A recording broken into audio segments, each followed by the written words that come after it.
thought I'd share with you what I've been reading lately and some books that I've bought up over the past couple of weeks.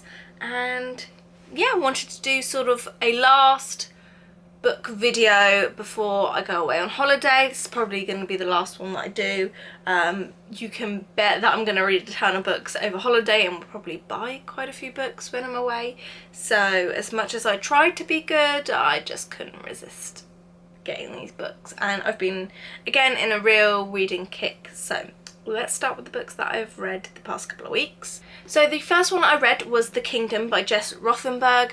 This was a YA fantasy book and I loved it. I gave this 5 out of 5 stars on Goodreads, and it's basically like a big fantasy land, massive Disney if you will, and basically this kingdom has what they call fantasists, which are sort of created robots, if you were. They don't actually call them robots, but they essentially are. But they have a very human element to them. If you liked the Kingdom Keepers series, this is very similar to that in the sense that it's, you know, surrounding sort of Disney. It doesn't technically say Disney, but you can sort of tell that's what it's mirrored off. And it has that element of the hosts in the park aren't human and they've got this like fantasy lifestyle. I really enjoy this book. Off the bat, you get the impression that one of the fantasists is being put on trial for the murder of a worker in the park, a human worker, and this book flits between before the event happened, before this supposed killing, and then afterwards, and sort of like the post-trial scripts and interviews with the main fantasist, which is called Anna. And so this basically follows the events leading up to that, and things that start to go wrong within the park, how the fantasists are sort of finding out more than they should, and that maybe not everything is as idealistic as it has been portrayed for them. And I really liked it. It was a brilliant book to sort of read before you go on holiday, especially if you're going to Florida. A good like summer easy quick read. It's set in like future, so I would say like around like 2050, but it still seems realistic, which is cool. It is, I can't stress how much bigger this is than like a normal Disneyland. There was something in it that mentioned how it took like 20 minutes to cross from one side of the park to the other, so that just sort of tells you how huge this place is, and the grand like depth of it, and there's all these different worlds within the kingdom. And yeah, it definitely mirrors Disney quite well. This book really kept me gripped throughout. I thought the build-up was really good to it. I pretty much enjoyed it all, and all the small little storyline elements. The only couple of things that bugged me were, there is one character called Mr. Casey, and he is like the baddie in the book, essentially. He doesn't feature heavily in the book, but he's kind of like a bad guy, and he never really gets punishes for his actions, and that sort of gripes me. I like to see justice happen naturally. And then the other thing is, we don't actually get a whole lot of confirmation as to where the fantasists go when these I can't remember what they call them, whether they're essentially like Imagineers, they're like investors, I guess, and they come every so often and meet up with the fantasists. We don't technically know what goes on when they meet them,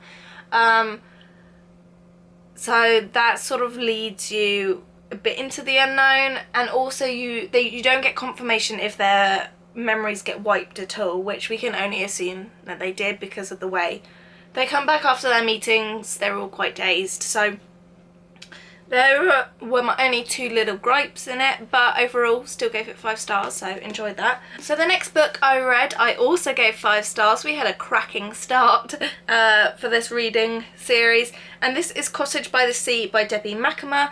This is a lovely signed edition, which I will just show you. And I love this book. I didn't think I'd love it as much as I did. I've read a few of Debbie's books, mainly the ones that are set on Blossom Street, that are sort of like knitting, crafty ones. and I think this is one of my first that goes away from that series, but I just really enjoy her writing. I loved the premises of this book. It's about a woman called Annie who one day around Thanksgiving time finds out that her whole family has been killed in a terrible not avalanche, but like a mudslide by the sea, and her parents' house, as well as her brother, her sister-in-law and her niece, all get wiped out in a matter of minutes. And it follows Annie as she like come to terms with losing her whole family so suddenly, obviously having to deal with all the things that come after that, but then also just feeling a bit lost and not knowing what to do with her life. So it follows her. She goes back to one of her favourite seaside towns that they went to as a family when she was younger, and she starts to not only find a bit of meaning back, but she starts to create a life for herself in this little lovely seaside snoozy village. So it not only deals with some really hard topics, which I'll go through in a bit, but it also has a romance element. And I'm not one for straight out romance, it's not my thing, but the relationship that Annie had with Keaton was just adorable. Keaton had remembered Annie from all those years ago when her family used to visit at the seaside. He's lived there ever since, and obviously she doesn't remember him, but he remembers her because he has like been pining over this girl since, and like never thought he'd see her again. He's a very interesting character. He's very sort of quiet and to himself. He finds it hard to properly express himself around her, but he's very endearing and he does a lot of good work, and I liked seeing his and Annie's relationship develop, and it wasn't the typical romance storyline, so I liked that. Like I said, it does deal with some other serious elements and topics. So not only have you got living with grief, but also they touched on anxiety and hoarding, and so it does carry some very interesting topics with it, and I just flew through this book. I really liked it. So if you're looking for a book that's not completely set around romance, I wouldn't necessarily even call this a romance book. It's just a really lovely story and would thoroughly recommend it. The next book I read was The Cutout Girl by Bart Van Es. This I picked up in Costco a month or two ago maybe, and this won the Costa Book of the Year for 2018, so I had very high hopes for it. Unfortunately, it didn't quite live up to what I'd hoped for in it. So it's based around this girl called Leanne who is taken away from her parents. It's obviously set in World War II. Her parents basically send her away for her own safety to stay with a foster family, and she gets moved from a couple different places, but one of the foster parents that she is given to is actually the author's grandparents. So it splits between Leanne's first-hand account, but then also Bart has gone back to all the different places that Leanne was and where his grandparents were, and sort of again tells that in his own story.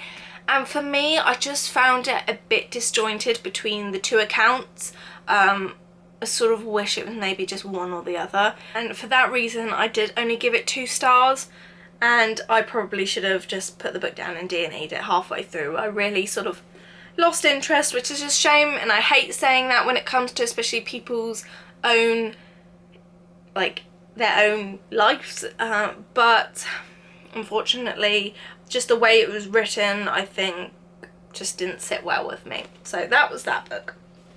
Onto the book I am currently reading and am pretty, like, invested in it, and that is Those People by Louise Candlish. This again is a signed copy. Ooh la la. It's got beautiful like blue dyed edges, which is very cool.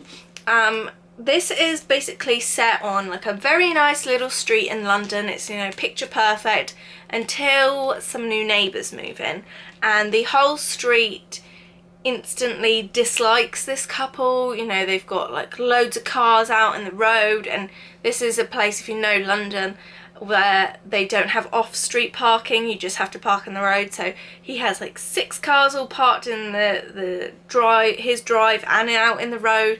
All this scaffolding up, plays loud music all the time, doing lots of building work, like pretty nightmarish, like has no care for the neighbours, that sort of people, and really gets the backup of all the neighbours. And from the start we find out partially that something has happened, that someone has possibly died. There is some sort of crime scene, some sort of big event. You do find out that event pretty like early on, like 150 pages in, I'd say. So it's not like you find out straight away the actual event, but it's not like it doesn't leave you waiting until the end of the book to find out what it is. And so it tells perspectives from lots of the neighbours that all live in the street. So if you're not one for like a multi-perspective book, this is probably not the one, because there is quite a few different people, maybe like 4 to 6, yeah, probably like 5 or 6 people that have discussions throughout and give their opinions on the matter. I quite like that, seeing it from lots of people's perspectives. So like obviously some have got families, there's one lady who's running a B&B and is being affected. So far really enjoying this. Like I said, I have just got to sort of one of the main like the main event in the book, and it was a bit shocking. But like I said, I'm only pretty much like halfway through, and I feel like there's a lot more to come in this. We've just got a little twist that maybe isn't all that it seems. I don't want to give too much away also, because I've not actually read the rest of the book yet, but I feel this is going to be, depending on how the rest of the book pans out, I feel this will be at least a 3-star rating, probably a 4, I would say. The only thing that is griping me is this like new neighbour. He is one of those characters that gets under your skin, and so far hasn't had any like punishment or been like any justice for what he's done. So he is irritating me slightly more than probably should for just being in a book. But yeah, that's what I'm reading at the moment. So then I'm going to move on to the books that I have acquired this month, and there's actually more than I planned to. One book that I do want to mention that I haven't got here is the second book to the Tattooist of Auschwitz. So the book is called Silke's Journey, and it's by the author Heather Morris. So it is the second book in kind of the series. It's about a different person's perspective from the first book. I might have to read the Tattoo of Auschwitz again to then read on the second book, just so it's more jointed together, I'd say. But I haven't got it here with me because my dad actually bought it for me when he was in Dublin, and apparently it's a signed copy as well, which I'm very excited about, because I was eyeing up a signed copy on Waterstone's website but just hadn't taken the plunge. So yes, that is a book that I won't have in my hands for a while, but I thought I'd include it in this haul. So let's start with these. The first one is one Darren actually picked up. He just came home one day from Tesco's and was like, hey, I've bought you a book, thought you might like it.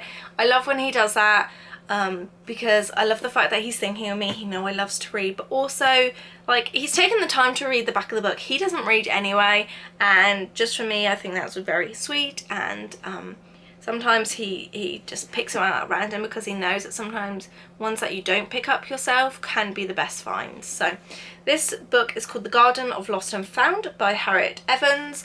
Let's read the back of the book. It says, England, 1918. To the millions who queued to see it, The Garden of Lost and Found is an exquisite painting of childhood innocence. To Liddy, whose children play in that painted garden, it is a portrait of all she has lost. For her great-granddaughter Juliet, it's an inheritance of secrets she must try to understand. And Ned Horner, the genius who painted it, he only wanted to create a refuge from the outside world, but in so doing set his family on a path of destruction. Lose yourself in this unput-downable tale of the enduring power of family love told by 3 generations of extraordinary women. So I do like when you've got like multiple people from a generation, when it sort of can time jump like that. It is quite a large book. It's about 500 pages. I will be interested to see. I'm not overly sure what it's about, particularly whether it's a garden or a painting, but we shall find out. It's won a Good Housekeeping Book of the Year award, so worth a shot. The next 2 books I picked up at work. So I've said this before, but we have a like little charity bookshelf thing where people can just like leave any books that they've read, and then you can pay 50p or £1. So these cost me £1 for both. Which is very cool. So I got first The Woman at Number 24 by Julia Ashton. I thought that was a very cute picture on the front. And it says, "Welcome to Number 24, a Georgian villa in West London that is home to 5 separate families and 5 very different lives." Hello? Hello, I'm just recording a video. Oh, yeah. So, I just got out. cool. Say hi to the people, Darren. Hi, guys. Cool. Up in the eaves, Sarah finds that recovering from a nasty divorce is even more heartbreaking when your ex-husband lives 1 floor beneath you with his new wife. Their happiness floats up through the floorboards, taunting her. A child psychologist, Sarah has picked up great sadness from the little girl Una, who lives with her careworn mother 3 floors below, but is Sarah emotionally equipped to reach out? Spring brings a new couple to 24. Jane and Tom's zest for life revives the flagging house, and Sarah can't deny the instant attraction to handsome Tom. Having seen at first hand what infidelity does to people, she'll never act on it, but the air fizzes with potential.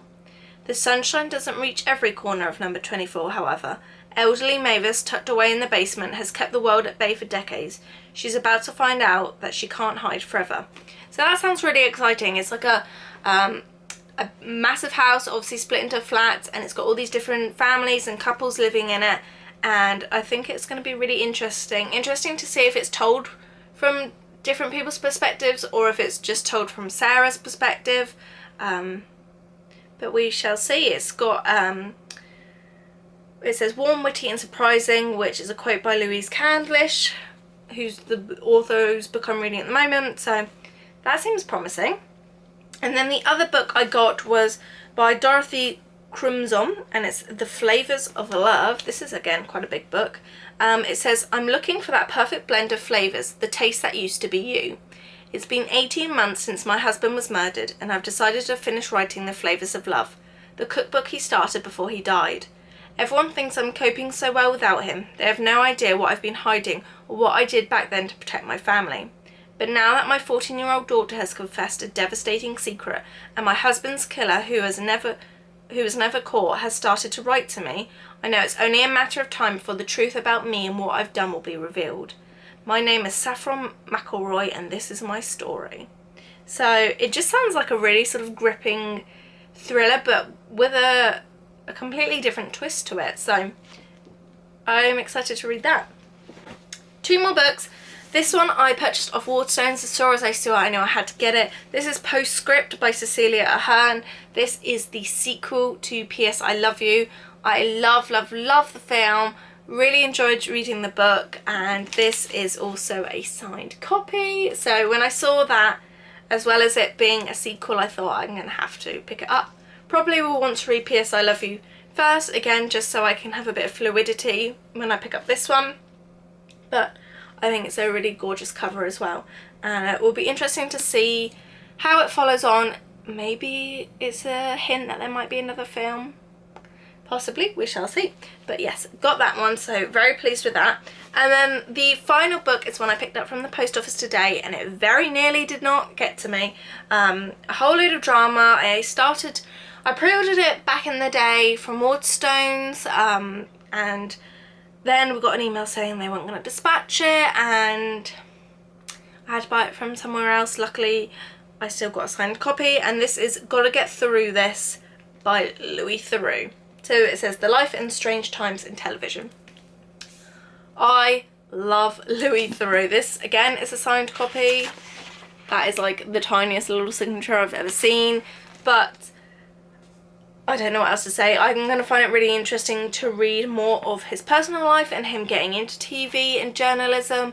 I've read one of his other books, but it wasn't quite what I wanted, and I think this will be more of that autobiography that I'm looking for. So if you don't know who Louis Theroux is, he has some amazing documentaries. Guarantee if you go to Amazon or Netflix, type in Louis Theroux, you will get some crazy documentaries come up, and I just love them. So yes, very excited to read that. Probably won't end up reading these for a good month or two until when I come back off holiday, because I don't want to be lugging hard books with me. I will probably only take maybe 1 or 2 books from my collection here, and then I will probably buy as many as I possibly can when I'm out there. So yes, I thought I would just give you an update where I'm at with my reading at the moment, what I've been reading and absolutely loving.